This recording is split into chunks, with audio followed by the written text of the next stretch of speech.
Hi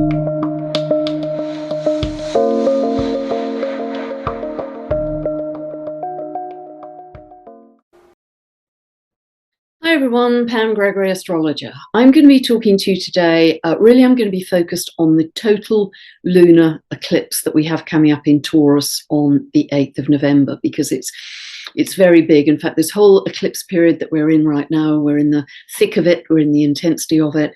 But remember that we will continue to feel this energy all the way through for the next 6 months. But closer to the exact times of the eclipses, they tend to manifest, events tend to manifest more strongly. Now, just a quick word of housekeeping before I get into the detail of the astrology. Scammers. I think they're plaguing a lot of people. I have a lot of people following Pam Gregory on Instagram. I'm not on Instagram, as I've mentioned before. So all of you following whoever that is, you're not following me. And equally, very often on YouTube comments, there's someone, maybe it's the same person, I don't know, who replies saying, you've won a reward, or contact them on WhatsApp.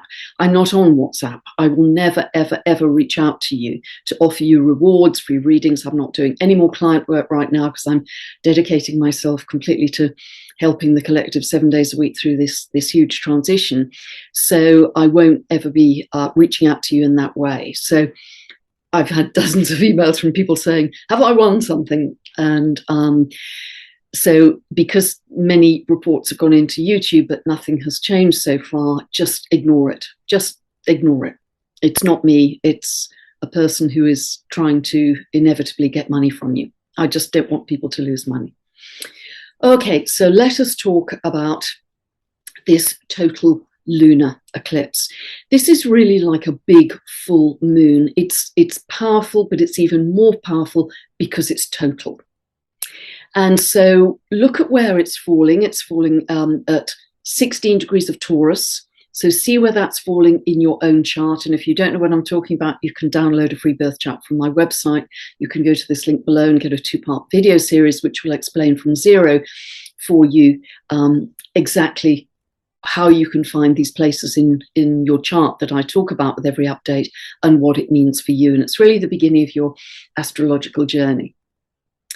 So it's 16 degrees, no minutes, 0 minutes exactly of Taurus. And so full moons and total lunar eclipses in particular are about closures, completions, culminations, endings. They also tend to shine a light on things that we weren't aware of before. And that may be the case particularly with this total lunar eclipse. It's interesting, it straddles always at a full moon or a lunar eclipse. You get the sun opposite the moon. We'll look at the chart in a moment. But the sun being in Scorpio is very much emphasizing that idea of secrets, of us needing to go into the dark before we can bring things back to the light. And I think that's a very important theme for this total lunar eclipse. But generally, as I say, look to the area in your chart where this is falling and just observe how, as the months go by, these new moons and full moons and eclipses operate in your chart. And it really starts a magical journey for you. So this is a north node eclipse. Now, for any eclipse, the moon has to be close to either the north node end of the nodal axis or the south node end. This time, although it's an ending, it's a completion, it's conjunct the north node. And so that is our future collective destiny. So although it's an ending, at the same time, it is creating space for a new beginning, both individually and collectively. And it's important to know that. So it's very, very positive from that point of view.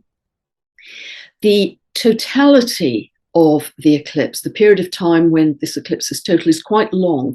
It's 1 hour, 25 minutes. And the duration of the entire eclipse, including partial, is almost 6 hours. So it's pretty big. And it is going to fall, you can look this up on the internet very easily, the eclipse path for the total lunar eclipse. It is falling across northeastern Europe, Asia. It's also falling across the UK, Australia, also Antarctica, If I look at the astrocartography as well, oh, it also falls across North and South America as well, very importantly, particularly considering the date.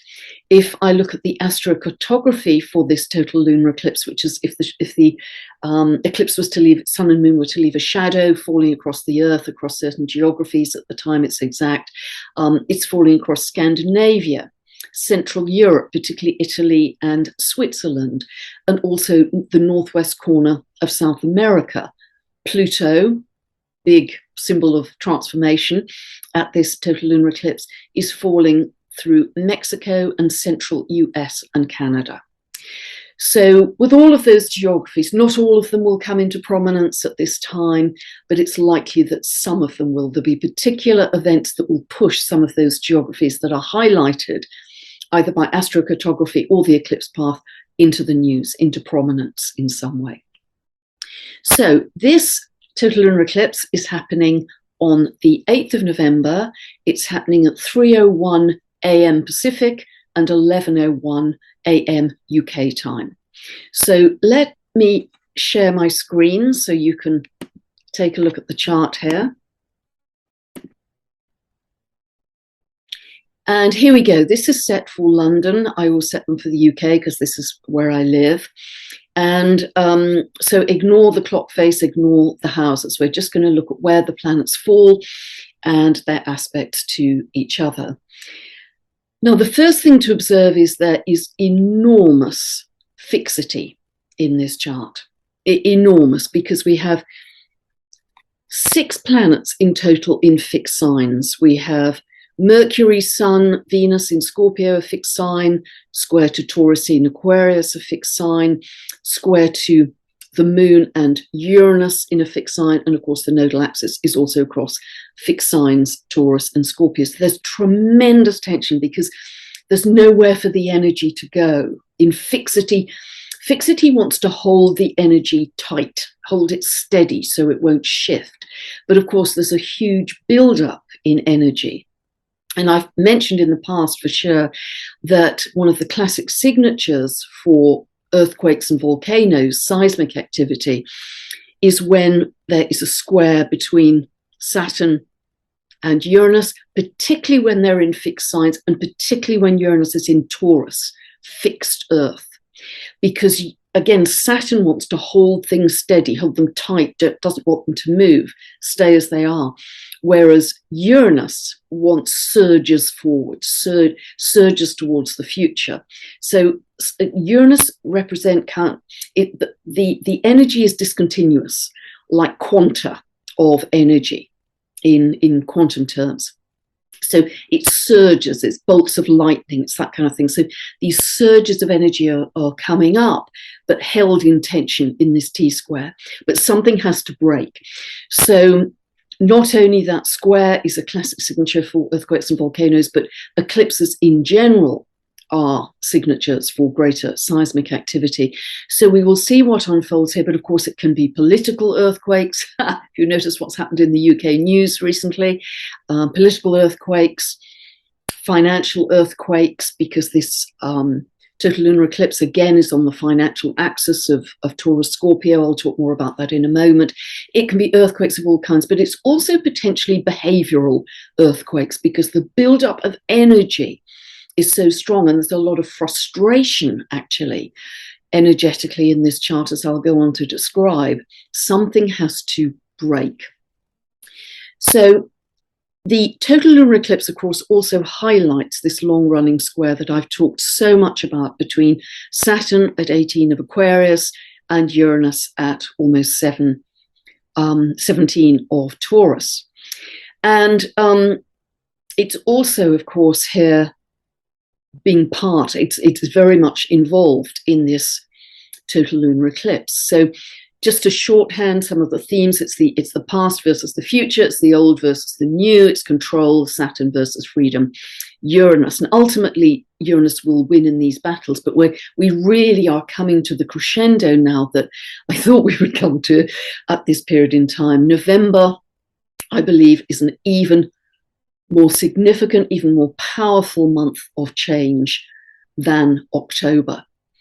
And this is necessary. Remember that although we are going through a lot of breakdown, it's necessary to get to the breakthrough. This is partly the message also of Pluto moving through those last few degrees of Capricorn, that is revealing, bringing to the surface anything that is not for our highest good, particularly in top-down structures. So classically, any top-down structures such as government or corporations or institutions that have typically held power in societies in the past, they are starting to crumble if they are not operating for the highest good of all. Let's say that.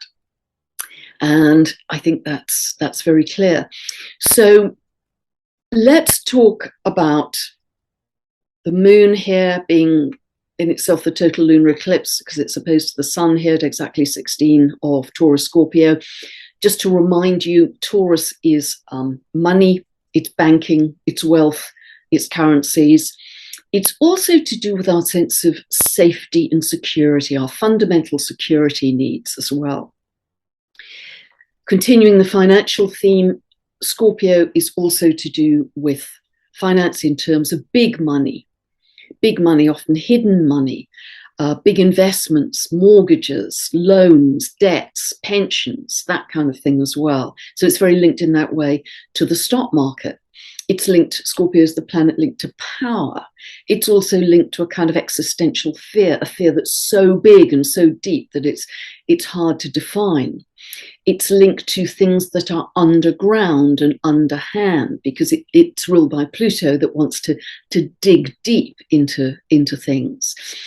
And it's also very much the sign of secrets. So as I said at the beginning, with this total lunar eclipse, we're going to have to go into the dark to see the dark before we can come back to the light.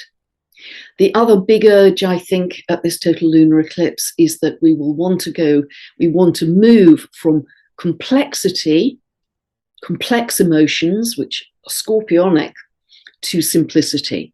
Taurus is a much simpler energy where we can just put bare feet on the grass, connect to the earth, and warmth. We feel that simple connection to nature that is so healing and so nurturing. And I think many of us are yearning for that kind of simplicity in life.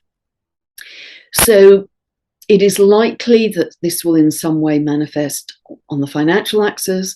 It's likely it will manifest in some way in terms of revealing secrets that have been long hidden or long repressed. Because the other thing which is important here is that we also have Mercury in Scorpio opposing Uranus. Now, Mercury in Scorpio again may be related to secrets, and in Uranus is the planet of truth, the planet of clarity. We want to get to the truth. And so we may see shocking news, shocking facts coming to the fore here. And in general, I think there will be, because Uranus is so tightly conjunct within less than a degree, the lunar eclipse here, there could well be unexpected events, shocking events, surprises, things coming out of the blue. This is the midterm election day. As we know, I would find it hard to believe that the elections would go perfectly smoothly with this kind of astrological configuration. I don't know what will happen. Astrologers never know the actual events, but the energy is very unstable. It is not smooth, it is not regular, it's highly unstable. So we will see what unfolds, but certainly surprises and the unexpected are very high on the agenda. Uranus wants to move forwards and surge to the future, but also Saturn is kind of putting a block on things to some extent and saying, no, not so fast, reality check. So this suggests that perhaps anything which has the urge to come to clarity about any deeply hidden secrets, there may be some aspect of control that may be coming in at the same time. I'm sure you follow my meaning here. This could also manifest in relationship, this hugely intense energy. I mean, the tension in this chart is just remarkable. And Scorpio, Venus in Scorpio, very related to relationships, intensity in relationships, issues of control, issues of jealousy, possessiveness, that kind of thing. Particularly if Venus at 20 of Scorpio is falling in your 5th house or 7th house of relationships, or it's aspecting the rulers of those houses. So check and see if that is relevant for you as well. Another important thing to note is that we actually have a very tight quincunx. Computer hasn't picked it up here, but a very tight quincunx between Mars at 25 of Gemini and Pluto at 26 of Capricorn. It's 150-degree aspect of quincunx. And this is really about individual power versus state power. And because Mars is in Gemini, the sign to do with information and facts, again, we've got a reinforcement of this message that there may be facts and information coming out, but this can indicate some kind of suppression of those. And to emphasize that again, there's so much to say here. To emphasize that again, we have this long-running square, which I talked about last time, between Neptune, 22 of Pisces, close on 23 degrees, and squaring Mars at 25 of Gemini. And this is quite a long-running square because Mars is barely moving in Gemini because of the retrograde. It's just turned retrograde on the 30th of October. And when a planet is retrograde, also remember it's closer to the Earth, so we're going to feel the symbolism of Mars more strongly. Mars is assertion, aggression even, could be god of war, that kind of thing. Stay in peace through this whole period, which is going to be hyper dramatic, I would say, with all that's unfolding on the political, the financial, the world stage. But this is tricky also because Mars likes to move quickly. Mars is speed. Mars is come on, it's impatience. Gemini is quick. It's ruled by Mercury. There's a quickness here. But because of the retrograde, Mars is barely moving. So again, we have this feeling of a buildup of energy that can't easily go anywhere. And in the square to Neptune, the facts and the information, Gemini, that Mars wants to bring out to the open, are hitting layers of fog and silt. Hard aspects between Mars and Neptune are beautiful for spiritual action, for practicing yoga, tai chi, qigong, breath work, wonderful for that, not great for clarity. Neptune brings in, is it true? Is it not? What's the illusion? Is it really true? Is it really not? What has been true? What are the facts? So we can see how complex the layers are with this. And that's why it would be very easy, and I said this in the last video too, to get very mentally scattered, because Mars here is energizing the mind, Gemini, our thinking process, and it will be super easy for us to hop to one thing and, is that true? Well, is she telling the, is he telling, what's the picture? And just don't get buffeted by external circumstances, as I always say. It's just going to be too tiring. It's going to scatter your energy and give away your power to people and circumstances that it's just not helpful for you, because they're not aware you're giving away your power to them. So the other thing that's important here at this total lunar eclipse is Jupiter is actually on the world axis, because it's about 3/4 of a degree away from 0 of Aries. Remember, 0 of the cardinal signs, Aries, Cancer, Libra, Capricorn, and within 2 degrees either side of that, 28 of the mutables, 2 of the cardinals, that is considered to be on the world axis, on the public stage. So in some way, whatever is coming out at this time is going to be big on the world stage. Whatever information, facts, surprises, shocks, it's going to be a big deal. Now, Jupiter is therefore moving back towards this conjunction with Neptune. It doesn't get there because it was exact in April, you might remember, of this year, April 2022. Jupiter isn't going to retrograde that far, but nevertheless, it is already in an operational conjunction here. Now, thinking back to April, one of the things that the astrology anticipated that I was mentioning actually back in January was because Neptune represents the oil price and Jupiter will always enlarge or inflate or expand. I thought that it would increase the oil price at that time, which indeed it did, and therefore that would lead to inflation, because that would put up fuel prices, and any goods that needed to be distributed would typically go up in price. So that certainly was the kickoff of the inflation in April. And there may perhaps be another impetus to that happening again as we move through the next couple of months. So be aware of that. It's also potentially linked to flooding, because Neptune, in its own sign of rulership in Pisces, is water, very much water. Neptune, Lord of the Sea, and Jupiter expands, so big water. So did we see flooding back in April? Yeah, we saw massive flooding from memory, southeastern Australia, and also in parts of South Africa. So let's hope that doesn't occur either, but it is a signature for that too.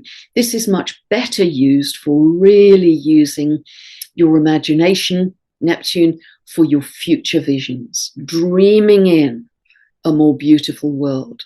What is idealistic for you as your future vision, and putting energy, Mars, into that, because Mars is also squaring Jupiter here.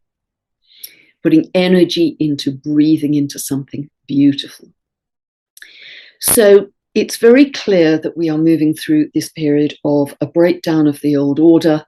It's very obvious what's happening in the UK, and that isn't the only government in the world that's going to be experiencing that kind of thing, because it's been so clearly marked in the astrology. And a lot of sort of issues in the world are kind of all coming to a crescendo now. They're all climaxing together, as it were.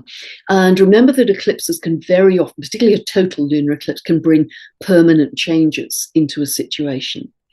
And just as a reminder, the solar eclipse that we had on the 25th of October, it was aspecting some important points in countries' or organisations' charts.